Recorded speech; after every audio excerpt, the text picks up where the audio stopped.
Manitoba Premier Wab Kinew wants to make Canada's polar bear capital an energy superpower. And to help get there, he's putting funds toward a study for a new conservation area off the Hudson Bay coastline. Now, protecting the vulnerable beluga whale and polar bear populations in the region is a key priority, and this environmental push comes as the Premier is signaling a breakthrough for the Port of Churchill expansion, announcing last week in Ottawa that a game changer for the port is coming, saying that one of Canada's big energy companies is interested in acting as a proponent for the billion-dollar expansion. Manitoba Premier Wab Kinew joins me now live from Churchill, Manitoba. Premier, good to see you again. Thanks for being on the show today. Yeah, thanks for having me back. I can't help but notice the timing, that last week you're here for the First Ministers meeting. You talk about a proponent has come forward for the Port of Churchill, and now you're in the area talking about marine conservation. The two must be linked, Premier. Yeah, I really think that they are linked. I think it's important that as we move ahead with economic expansion and pursuing economic opportunity, that we also look after the environment. And the way that Churchill puts food on the table right now is in large part through tourism. It's a $100 million industry here in town. It's a polar researchers from around the world who come to visit. So as we look to take the Canadian economy, the Manitoba economy to the next level, we don't want to leave that behind either. So this investment of looking at a conservation area in the waters that the belugas and the seals and the polar bears call home, we want to also make sure that we're laying the groundwork for that next generation of investment into the region as well too. But Premier, would you be doing this push on the conservation side if not for the development hopes and ambitions for Churchill and this proponent that you described as a major conventional energy company here in Canada? Like, would they be happening without each other? Well, I think they're very much connected. So, I think we would be very much interested in building up protection for polar bear and beluga habitat. But I think there's that added urgency, if you will, because we are very serious about economic growth. We're very serious about helping the rest of Western Canada find international markets through the tidewater that we have here in Hudson Bay. And I think there's a long, long history in Manitoba going back through the past few decades of clean electricity development. And really back through time immemorial, there is a long history of folks wanting to pursue opportunity while still being good to the land, good to the water, good to the air. And so I think hopefully what Manitoba is doing is showing that there is an approach where you can proceed with bringing communities along for economic growth and economic development, that you can entice potential big investors to come and bring private capital off of the sidelines and into a jurisdiction, while at the same time thinking about how to preserve a safe, clean, and healthy environment for the next generation. Right. So a big part of this, I guess, is building the social license with people there for the economic development opportunities. Because there is, look, people obviously want prosperity and growth, but there is often a collision between industrial projects and environmental and conservation concerns. So how much of this do you think helps build the buy-in for whatever disruption comes from the eventual Port of Churchill project should it go ahead? Well, that's definitely part of it, is we want to bring people along. And right now there's so many people in the area who put food on the table by working with polar bears, by working off the land and working on the water. And so to signal that we're serious about protecting that and to preserving a way of life, while we're also serious about pursuing the next generation of investment, is important. And as you're alluding to or hinting at, any action that we take as human beings, it does have an impact on the environment.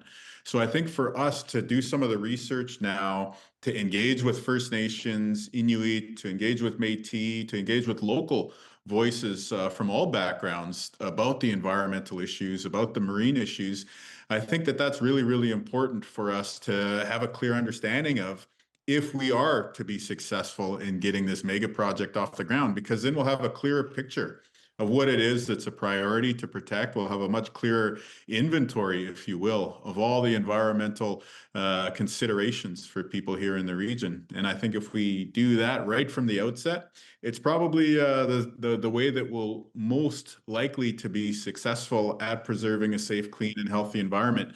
Because it's one thing to pursue a mega project full bore and then maybe wait to hear about environmental issues later on. But I think it's maybe a more contemporary approach, a more optimistic approach, if you will. If we take stock of those environmental issues from the outset and we try to safeguard them through every step of the way, that we're also pursuing big dollar investment and mega project construction on. So part of this, though, is to align with the process that the federal government says it wants to create 10 of these protected areas by about 2030. You're one of 6, I believe, that are currently in the process. So how quickly will you know whether it does get designated as one of these protected areas, and how long do you think it might take to get it all together? Well, there's a lot of work that needs to happen. We had the leader of one First Nation, York Factory, with us at the announcement this afternoon. But there's other First Nations, and there's Inuit, there's other Indigenous governments that need to be engaged with as well. But if we look at another region in northern Manitoba that we're seeking protected status of, Seal River, that process has taken about a year to go through the feasibility study. So that might give you a little bit of a ballpark estimate. Not to say that we'll necessarily turn this one around in a year. But if you do look at the bigger picture of pursuing Churchill Plus, I think we were very happy to hear excitement from the Prime Minister and the federal government when we raised this topic last week at the First Minister's meeting. We are working with them and the Major Projects Office on a market sounding to test the private sector's openness and willingness to invest in the Churchill expansion. We're doing this environmental study. We've also got the Arctic Research Foundation carrying out a study on what kind of icebreaking capacity we need to expand the shipping season. So you bring all these different pieces together over the next year. I think that they'll all give us a very, very clear picture of this really exciting opportunity that we have on Hudson Bay, that we have in northern Manitoba. And hopefully within that 2-year timeline that the Prime Minister has set, that he wants to see some of these big projects move, we'll be able to see our project in this region move forward. And, just as a reminder, it helps Western Canadian resources get to international markets. It helps the other Arctic jurisdictions, the territories in Manitoba, to resupply. And it has that Arctic independence, military consideration as well, too, because there's a giant airstrip here. You got the rail line that can help logistically. So this could really meet the moment on a lot of different dimensions for Canada. So how does this, though, Premier, intersect with the development ambitions of whoever this energy company is that is a possible proponent? Because I know when we last spoke, you talked about a non-disclosure agreement, and presumably they're not at a point where you're ready to go public with this. But these two are going to collide just in proximity. Do they collide in terms of the operations of the port? How does it align with what this private sector proponent is hoping to do? Well, what I've heard for many, many years, and this goes back even before I was in politics, what I've heard from private sector voices in Canada is a concern around risk, uncertainty, having to do with social license, as you put it, having to do with, buy-in from local communities, from First Nations, from other Indigenous governments. I think here in Manitoba, through the Crown Indigenous Corporation, that's going to be advancing the work with the Major Projects Office, through this marine conservation area, hopefully we're showing a path to the big private dollars in Canada that there is a way to provide more certainty and more clarity.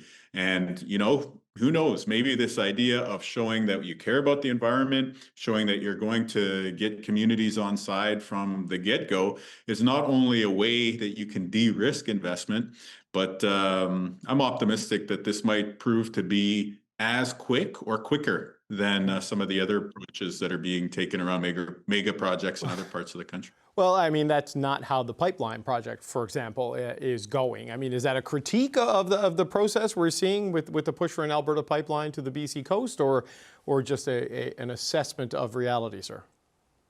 This is more about we as Manitoba, hopefully we're leading the way on an alternative pathway to pursuing mega projects and to pursuing big picture investment. I think that every region in the country has, their priorities. It's very clear that the federal government in Alberta are working closely together on getting their resources to Tidewater. And here in Manitoba, we're just ticking off the boxes. We're saying we're working with Indigenous governments and Indigenous nations. We're working with environmental NGOs, and we're looking at conservation. We're working with the private sector. And I think in time, you'll see that the approach that we're taking provides another path forward for Canada to get big things built. And so I don't think it hurts our country at all. In fact, I think it helps our country and strengthens our country that we can take these different approaches. We're seeing a bit of an idea lab right now. There's different approaches to try and get these big projects built. And I just think that in the long run, having the environment, having Indigenous nations, having the local communities all working together in partnership is probably the way that you maintain a critical mass to shepherd a billion-dollar, multi-billion-dollar project through the front end, through the design, through the construction, and eventually to the operation phase in a way that is sustainable and in a way that brings as many people along as possible. So just as a final point, Premier, you've outlined sort of the process here on the marine conservation area. When will the public, when will Manitobans, when will Canadians know more about the proponent and the intentions for the port itself? Have you got a sense of the timeline of when it can move to a public disclosure phase? Well, the Prime Minister and I, as well as our teams, have said that we will provide updates in April once the Major Projects Office and our team and our other partners have gone through the market sounding. That may not mean that we take the full covers off the entire project and list all the proponents, but you should see a pretty substantive update on the Churchill Plus expansion as we get to spring. And then, of course, we're still working on that, getting a mega project built within has spoken about, including at the announcement last year of the Major Projects Office. Okay, we lost a little bit of that with buffering because of the internet. Maybe that's something that can be part of the Port of Churchill expansion. That could be part of the trade corridor. That could be part of a bit of fiber. That's where I thought you were going to go. Manitoba Premier Wab Kinew, always appreciate the time. Thanks for joining us today, sir. Thank you.